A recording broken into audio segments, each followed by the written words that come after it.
I care about my team, what's happening with my squad. All right, we're shit right now. We're terrible. We've lost 3-0. How many times in our last 5 games? 3-0. We're Chelsea and we're losing 3-0. I can't do this anymore. I want Blue Coat out. I'm here next week with everyone. We're writing. We're getting them out. I'm tired of them. Let's go. You heard it.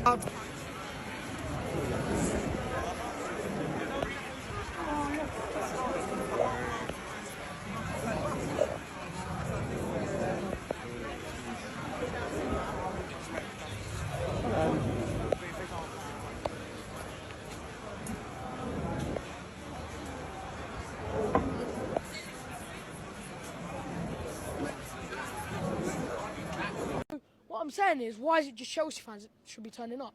Why don't we, everyone, I think the biggest solution to all this rubbish would be, why don't we try and get 10,000 people at Trafalgar Square from all English clubs that suffer from bad ownership? Because I don't think it's just a Chelsea problem, right? Yeah. Obviously, as Chelsea fans, we'll focus on the problems with us. But all I'm saying is, it's not just us that's suffering with this. It's so many other clubs. Suggesting if Enzo Fernandez played today, that Chelsea would have won the game, not at all. But you've got to pick your best team. And you don't make such a mountain out of a molehill, which I think Chelsea have in this scenario. When they have got this top 5 to go for, when you have got Man City coming on your doorstep.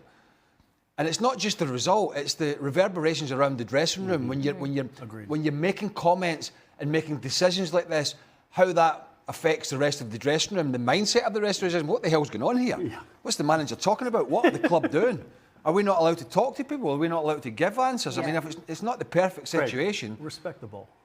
But yeah, we've had all that. Just telling Casey about that. Respect the ball and all that.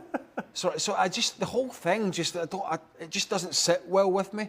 And if I was a Chelsea player, looking at the way they operate the football club and listening to what this current manager, how he prattles on to press conferences and talks to the TV, then maybe there's a few more players would like to go and live in Madrid. Because a lot of those players are good players and want to play at a higher level. And there's a big question mark with, Gilles talked about Arsenal.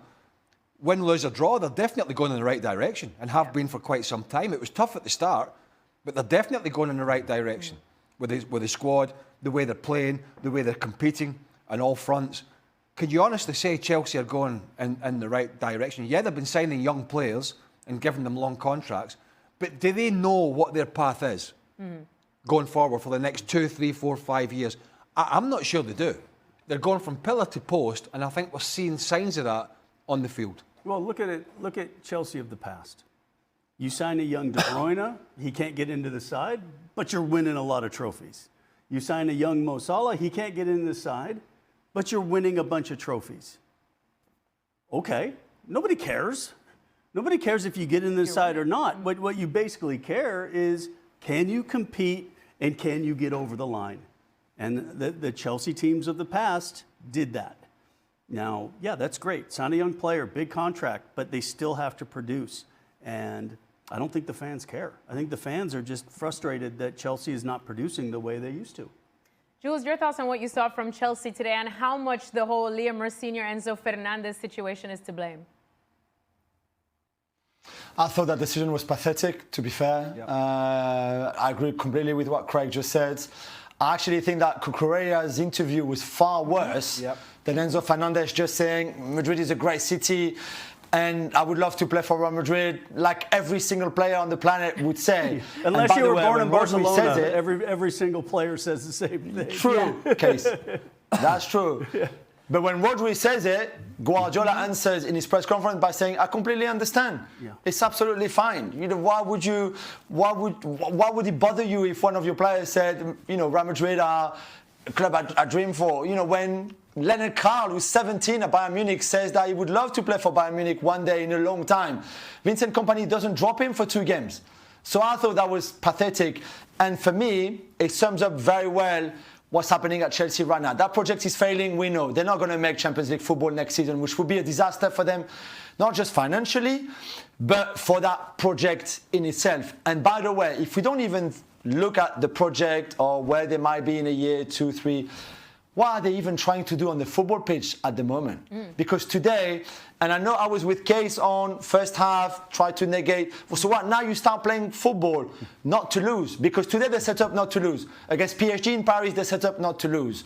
Against Arsenal in the League Cup semi-final at the Emirates, they set up not to lose. This is not Chelsea Football Club. This is not how this team should play.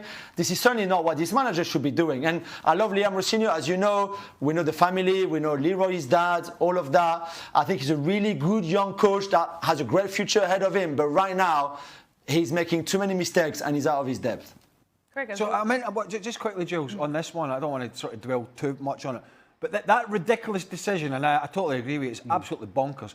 This ridiculous decision to suspend a player, did it come straight from the manager, or do you think it came from up top and he had to swallow it?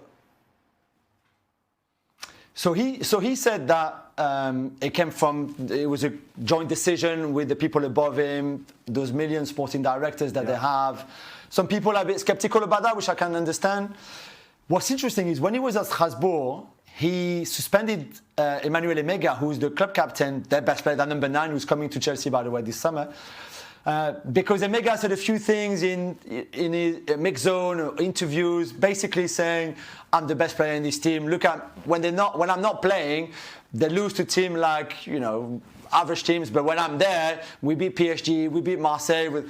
And Liam didn't like that. So he suspended him. He suspended his best player, basically. So that part is making me think maybe that's actually his decision to go with that on Enzo because he didn't like a couple of things. And if that's the case, I don't know what's worse, if it's his decision or the board and he just had to follow because in that job at Chelsea you have to be a yes man, and we saw that with Maresca.